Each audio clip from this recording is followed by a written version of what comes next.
여러분, 혹시 은행에 1달러를 맡겼는데 다음날 아침에 보니까 그게 2센트, 그러니까 30원 정도로 쪼그라들어 있다면 기분이 어떠시겠어요? 상상만 해도 끔찍하죠?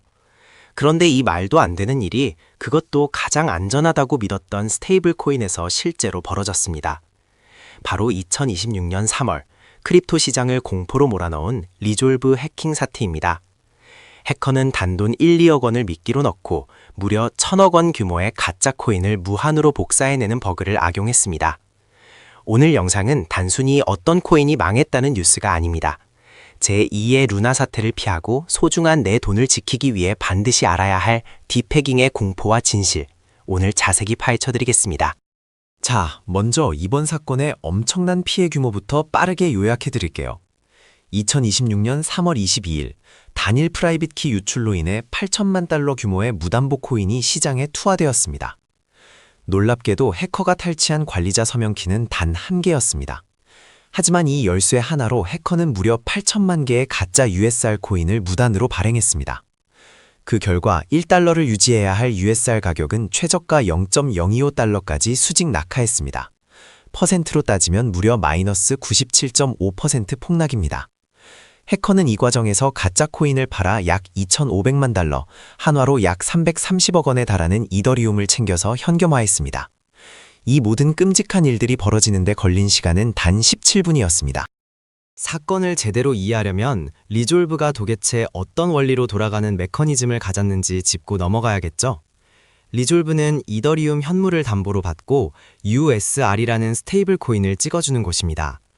그런데 이더리움은 가격이 막 오르내리잖아요. 그래서 리졸브는 아주 똑똑한 전략을 씁니다. 바로 이더리움 현물, 롱을 보유함과 동시에 이더리움 무기한 선물, 숏 포지션을 잡는 겁니다. 이렇게 하면 시장이 오르든 내리든 내 자산 가치를 꽉 묶어두는 양방향 보험 효과가 생기는데 이걸 델타 중립, 넷 델타 이퀄 제로라고 부릅니다. 가치를 고정하면서 자본 효율성을 1대1로 극대화한 당시로서는 아주 혁신적이고 완벽해 보이던 설계였습니다. 여기서 끝이 아닙니다. 리졸브는 투티어 아키텍처라는 이중 안전장치도 마련해 두었어요. 생태계 참여자를 USR 홀더, 우선순위와 RLP 홀더, 보험풀 두 계층으로 나눈 건데요. RLP 홀더들에게는 플러스 20에서 40%라는 어마어마한 이자, APR 보상을 줍니다.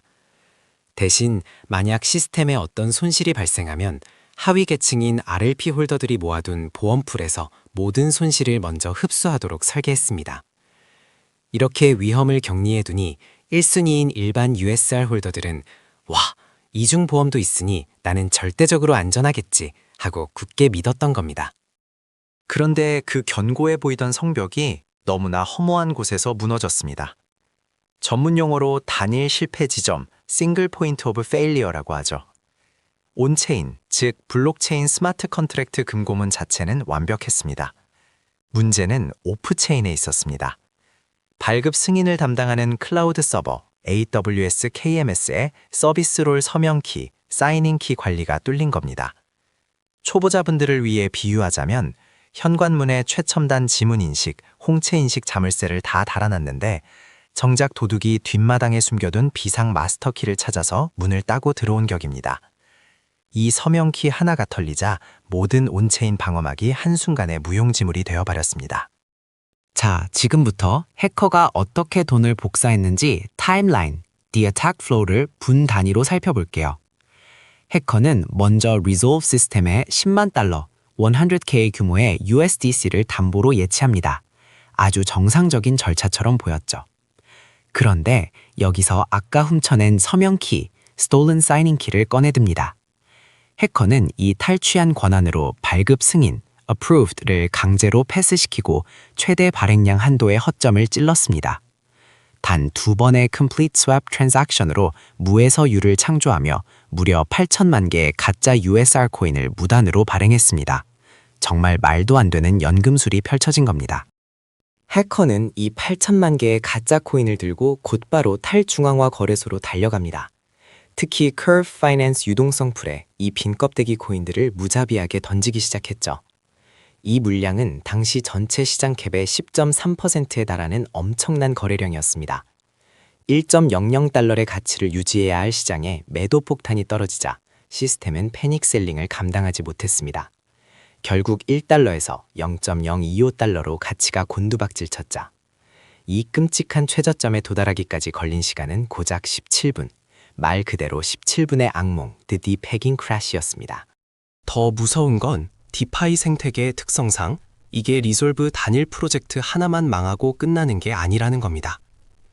스테이블 코인의 신뢰가 깨지자 전염성, 디파이 컨테이전이 발동했습니다. 모포, 플루이드, 오일러 등 USR을 담보로 받아주던 다른 대출 프로토콜들 전반으로 위기가 번졌습니다. 유동성이 고갈되고 강제 청산이 줄줄이 이어졌습니다. 게다가 MEV 캐피탈의 볼트 손실, 커브 생태계의 부실 채권까지 발생하며 거대한 연쇄 청산의 도미노가 크립토 시장을 덮쳤습니다. 그런데 여기서 정말 역설적이고 기막힌 사실 하나 알려드릴까요?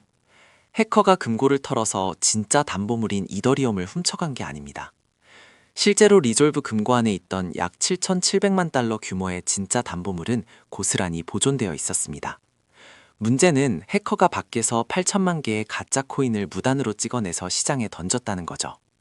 이 가짜 코인들이 섞이면서 전체 자산의 가치를 쫙 희석해버려 지급 불능 상태를 만든 것입니다. 이것이 바로 이번 사태의 뼈아픈 진짜 담보의 역살, 더 컬래터럴 패러독스입니다. 그렇다면 이 엄청난 해킹 손실액은 결국 누가 다 떠안게 되었을까요? 첫 번째, 보험 역할을 하던 RLP 홀더들입니다. 설계된 대로 이들의 가치가 1차적으로 소각되면서 가장 먼저 직격탄을 맞았습니다. 두 번째, USR을 담보로 레버리지 투자를 하던 투자자들입니다. 디패깅으로 인해 가치가 떨어지자 가차없이 강제 청산당하는 이중고를 겪었습니다. 마지막으로 1달러를 믿고 보유하던 1단 USR 홀더들입니다. 이분들은 시스템 상환 정지로 인해 자금이 그대로 동결되어 버렸죠.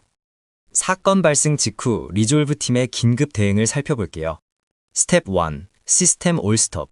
더 이상의 피해를 막기 위해 모든 발행과 상환 기능을 긴급 중단시켰습니다. 스텝 2. 가짜 코인 경미. 블록체인 기록을 추적해 해커가 찍어낸 가짜 토큰 중 약 57%인 4,600만 개를 소각 및 동결 조치했습니다.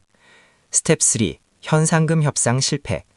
해커에게 10%의 화이트햇 바운티를 주겠다고 제안했지만 시한이 종료되며 협상은 실패로 끝났습니다. 스텝 4. 화이트리스트 상환. 해킹 이전부터 코인을 들고 있던 보유자를 대상으로 보존된 진짜 담보물 77밀리언, 90%를 1차 상환하는 데 성공했습니다.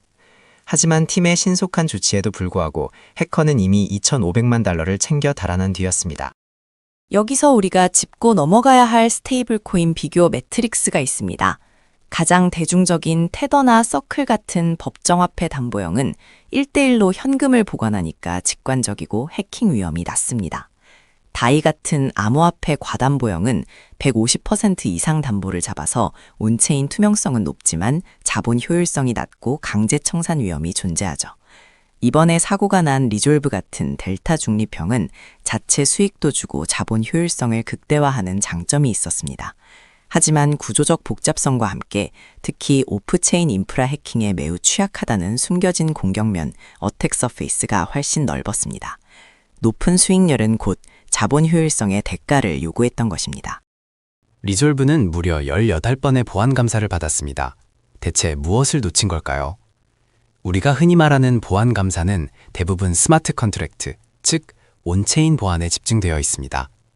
여기서 리졸브는 99% 안전하다는 판정을 받았죠. 하지만 블록체인 코드가 아무리 완벽해도 발급 승인을 담당하는 오프체인 인프라, 즉 일반적인 웹2 클라우드 서버, AWS 취약점이 노출되어 해킹당하면 시스템은 한순간에 무너집니다. 결국 크립토의 진정한 보안은 감사의 환상, The Illusion of Audits에 기대지 않고 온체인과 오프체인 모두를 통제해야 한다는 교훈을 남겼습니다. 자, 가장 중요한 투자자 생존 체크리스트입니다. 지금 차트를 보고 가격이 싸다며 줍줍하려고 하시는 분들 절대 멈추세요. 떨어지는 칼날입니다. 앞으로 스테이블 코인에 투자할 때는 표면적인 이자율이나 감사 횟수만 맹신하지 마십시오. 첫째, 민팅 권한, 오프체인 의존도가 단일 주체에 집중되어 있지 않은가. 둘째, 스마트 컨트랙트 상의 발행량 하드캡, 안전장치가 있는가? 셋째, 보험, RLP 등이 시스템적인 무단 발행 손실까지 명시적으로 커버하는가? 넷째, 위기 시 스마트 컨트랙트에 의한 자동 상환 메커니즘이 원활한가? 가장 중요한 건 위기 순간의 권한 통제와 상환 보장입니다. 오늘의 핵심 결론입니다. 스테이블 코인에서 가장 위험한 것은 가격의 변동성이 아닙니다. 바로 신뢰의 원천이 깨지는 순간입니다. 기술적 담보가 아무리 훌륭해도 권한 관리에 실패하면 그것은 그저 뱅크런 자산에 불과합니다. 스테이블이라는 이름에 속아 여러분의 계좌까지 언스테이블해지지 마십시오. 항상 돌다리도 두드려보고 오랜 시간 검증받은 코인을 사용하시길 강력히 권장합니다.